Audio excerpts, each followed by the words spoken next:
महाराष्ट्रात मागील काही दिवसांपासून महिला अत्याचाराच्या घटनांमध्ये लक्षणीय वाढ होताना दिसते. राज्यात नेमकं चाललंय काय असा प्रश्न वारंवार विचारला जातोय. आणि अशातच राज्याची सांस्कृतिक राजधानी असलेल्या पुणे शहरातील स्वारगेट बस स्थानकात एक धक्कादायक प्रकार घडलाय. आग्रातील शिवशाही बसमध्ये एका 26 वर्षीय तरुणीवरती बलात्कार झाल्याची घटना समोर आली आहे. विशेष म्हणजे या बस स्थानकापासून अवघ्या 100 मीटर अंतरावरती स्वारगेट पोलीस स्टेशन आहे. मंगळवारी पहाटे 5:30च्या दरम्यान ही घटना घडल्याचं बोललं जाते. या गंभीर घटनेमुळे पुण्यासह संपूर्ण महाराष्ट्रात एकच खळबळ उडाली असून महिलांची सुरक्षा व्यवस्था वाऱ्यावर असल्याची चर्चा होते आहे. पुण्याहून फलटणला जाण्यासाठी निघालेल्या 26 वर्षीय तरुणीसोबत नेमकं काय घडलं? ताई म्हणून अत्याचार करणारा नराधम आरोपी दत्ता गाडे आहे तरी कोण? त्याचीच इनसाईड स्टोरी सांगणारा हा व्हिडिओ. स्वारगेट एका अर्थाने पुण्याचं केंद्रस्थान. सगळ्या महाराष्ट्रातून स्वारगेटला बस येतात. इथून महाराष्ट्राच्या प्रत्येक गावांमध्ये एसटी बसेस जातात. खाजगी बससुद्धा जातात. ड्रायव्हर्सचं सुद्धा पिकअप पॉईंट हाच असतो आणि टॅक्सी ते रिक्षा सगळं काही थांबलेलं असतं. ते सुद्धा इथेच. थोडक्यात काय तर स्वारगेटला प्रचंड गर्दी असते. स्वारगेट स्थानकाच्या बाहेरसुद्धा आणि आतमध्ये सुद्धा अगदी 24 तास इथं माणसांची वर्दळ असते. गाड्यांची ये-जा सुरूच असते. इथला कुठलाच भाग कधीही निर्मनुष्य नसतो. पण याच गजबजलेल्या भागात एक घटना घडली जिने फक्त पुण्याला नाही तर सगळ्या महाराष्ट्राला हादरवलं. स्वारगेट स्थानकात उभ्या असलेल्या शिवशाही बसमध्ये एका 26 वर्षीय तरुणीवर अत्याचार झाले. अत्याचार करणारा दत्तात्रय गाडे हा नराधम ही सगळी घटना घडल्यानंतर चालत त्या बसमधून बाहेर पडला. आणखी दुर्दैवाची गोष्ट म्हणजे त्याने या तरुणीला जाळ्यात तोडलं. तिला ताई अशी हाक मारून पुण्याच्या स्वारगेट स्थानकात घडलेले हे संपूर्ण प्रकरण आहे तरी काय? आत्तापर्यंत कोणती माहिती समोर आली आहे जाणून घेऊया या व्हिडिओमधून. 25 फेब्रुवारीची पहाटेची सकाळी साधारणतः 5:30ची वेळ. पुण्यात कामाला असलेली एक मूळची फलटणची असलेली एक 26 वर्षीय तरुणी आपल्या गावाला फलटणला निघाली होती. त्यासाठी एसटी पकडायला ती स्वारगेटला आली. स्वारगेटला बसची वाट पाहत थांबायला बसायला काही बाकडे आहेत. अगदी इतर स्टेशन्समध्ये असतात तसेच.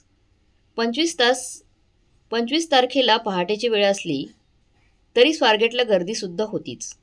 इथं स्टेशनवर असते तशीच. ही 26 वर्षांची तरुणीसुद्धा याच गर्दीचा भाग बनली होती. पण याच गर्दीचा भाग होता दत्तात्रय रामदास गाडे.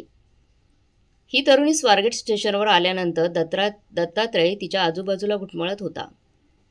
त्यानंतर त्याने ही तरुणी जिथे बसली आहे ती जागा हेरली आणि तिच्याशी बोलायला सुरुवात केली. या तरुणीच्या इथे आणखी एक माणूस बसला होता. पण या तरुणीचे आणि दत्तात्रयचं बोलणं झाल्यावर हा माणूस तिथून उठून गेला असं CCTV फुटेजमध्ये दिसून आलंय. पण या दोघांमध्ये नेमकं काय बोलणं सुरू होतं तर पोलिसांनी दिलेल्या माहितीनुसार दत्तात्रयने पीडित मुलीला ताई म्हणून हाक मारली. कुठे जाते ताई असं त्याने तिला विचारलं. त्यावर तिने सांगितलं की आपण साताऱ्याला फलटणला चाललो. तेव्हा त्याने तिला सांगितलं की साताऱ्याची बस इथे नाही तर पलीकडे लागली आहे. पण तरुणीने बस इथेच लागते म्हणून मी इथे बसले असं त्याला सांगितलं.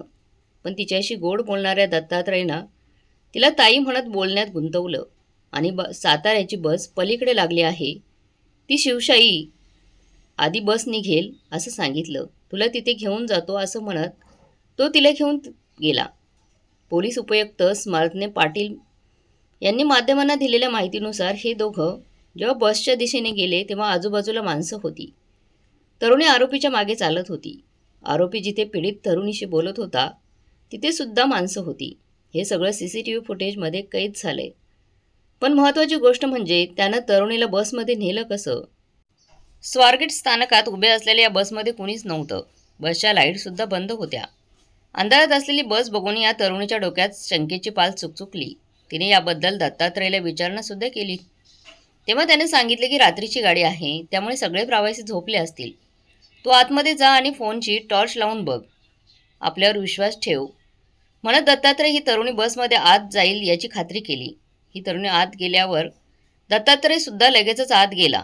त्याने दरवाजा लावून घेतला आणि कुणीच नसलेल्या या बसमध्ये दत्तात्रयने या तरुणीवर अत्याचार केले. समर्थना पाटील यांनी माध्यमांना दिलेल्या माहितीनुसार तरुणीवर अतिप्रसंग केल्यानंतर 2च मिनिटात दत्तात्रय शिवशाही बसमधून बाहेर आला त्यानंतर स्टेशनच्या दिशेने चालत गेला, तर तो बाहेर पडल्यानंतर 2च मिनिटांनी पीडित तरुणीसुद्धा बाहेर आली आणि दुसऱ्या बसमध्ये बसली. या बसमध्ये बसून ती फलटणच्या दिशेने निघाली. निम्म्या रस्त्यात असताना तिने आपल्या मित्रालयासंदर्भातली माहिती दिली. तेव्हा त्याने तिला या घटनेची पोलीस कंप्लेंट करायला सांगितलं. त्यानुसार 9च्या सुमारास ती पोलीस स्टेशनमध्ये आली. तिने तक्रार नोंदवल्यानंतर पोलिसांनी तपासाची चक्र फिरवली. CCTV फुटेजच्या आधारे गुन्हेगाराची ओळखसुद्धा पटली आहे. त्याच्या तपासासाठी जवळजवळ 8 पथकं रवाना झाली आहेत, असं सुद्धा पाटील यांनी सांगितलं. पण या घटनेनंतर अनेक प्रश्नसुद्धा उपस्थित होत आहेत. एवढी प्रचंड गर्दी असणाऱ्या स्टेशनवर अशी घटना कशी काय घडली?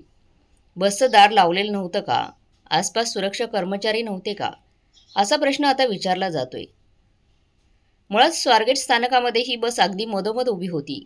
बसच्या आजूबाजूला काही बसेस उभ्या होत्या. तरीसुद्धा हे सगळं घडलंच कसं काय याची चाहूल कोणालाच लागली का नाही, असा प्रश्नसुद्धा आता विचारला जातोय. महत्त्वाचं म्हणजे MH06BW0319 असा नंबर असलेल्या शिवशाही बसवरती सोलापूर स्वारगेट अशी पाटी लावली होती. म्हणजेच ती बस सोलापूरवरून स्वारगेटला आली होती. बस फलटणला जाईल अशी कोणतीही पाटी नसताना ही तरुणी बसमध्ये का चढली, हा सुद्धा प्रश्न समोर आलाय. जर अंधारामुळे तिला पाटी दिसली नसेल तर स्थानकात एवढा अंधार का होता? पुरेशा उपाययोजना केल्या नव्हत्या का? असे सवालसुद्धा आता विचारले जात आहेत. आणखी एक महत्त्वाची गोष्ट म्हणजे त्या संशयितावर तरुणीने अत्याचाराचा आरोप केला आहे. तो दत्तात्रय रामदास गाडे हा रेकॉर्डवरचा गुन्हेगार आहे. तो मूळचा शिरूरचा आहे. त्याच्यावर शिरूर आणि शिक्रापूर पोलीस स्टेशनमध्ये चोरी आणि चेन स्नॅचिंग सारखे गंभीर गुन्हे दाखल आहेत. पोलिसांनी CCTVच्या माध्यमातून त्याची ओळख पटवल्यानंतर त्याच्या मागावर 8 तपास पथके पाठवली आहेत. पुण्याच्या ग्रामीण भागातल्या शेतामध्ये डॉग स्क्वॉड पाठवूनही आरोपीचा शोध घेतला जातोय. काही माध्यमांमध्ये असलेल्या बातम्यानुसार पोलिसांनी आरोपी दत्तात्रय गाडेच्या भावाला त्याच्या शिरूरमधल्या राहत्या घरातून ताब्यात घेतले. त्यामुळे आता दत्तात्रय गाडे कधी हाती लागणार आणि त्याच्याकडून नेमकी कोणती माहिती मिळणार हे पाहणं महत्त्वाचं असणार आहे. पोलीस उपायुक्त समर्थना पाटील यांनी माध्यमांना दिलेल्या माहितीनुसार अत्याचाराची घटना घडल्यानंतर आरोपी बाहेर पडल्यानंतर 2च मिनिटात तरुणी बसमधून बाहेर पडली आणि दुसऱ्या बसमध्ये फलटणला गेली. ती जेव्हा बाहेर पडली तेव्हा बाजूच्या बसमध्ये ड्रायव्हर आणि वाहक चढत होते. आजूबाजूला लोकांचा वावर आहे, पण तरुणी तिथून निघून गेली. त्यानंतर निम्म्या रस्त्यात गेल्यानंतर तिने या घटनेची माहिती मित्राला दिली आणि मग पोलीस स्टेशनला कंप्लेंट केली. ती गोंधळून गेल्याने किंवा धक्का बसल्याने तिला काय करायचंय हे सुचलं नसावं अशी शक्यता आहे, असे पाटील यांनी माध्यमांना सांगितले. पण या सगळ्यामुळे पुण्याचे केंद्रस्थान समजल्या जाणाऱ्या स्वारगेट बसस्थानकाच्या सुरक्षेचा प्रश्न पुन्हा एकदा ऐरणीवर आलाय. इथे पोलीस नव्हते का? CCTVवरून मॉनिटरिंग झालं नव्हतं का? त्या तरुणीसोबत नेमकं काय घडलं? अशा बऱ्याच प्रश्नांची सगळी उत्तर न मिळणं अजूनही बाकी आहेत. या सगळ्या घटनेबद्दल तुम्हाला काय वाटते? त्याबद्दल तुमच्या प्रतिक्रिया आम्हाला कमेंट करून नक्की सांगा आणि अशाच माहितीपूर्ण व्हिडिओसाठी आमच्या चॅनलला सबस्क्राईब करायला विसरू नका. धन्यवाद.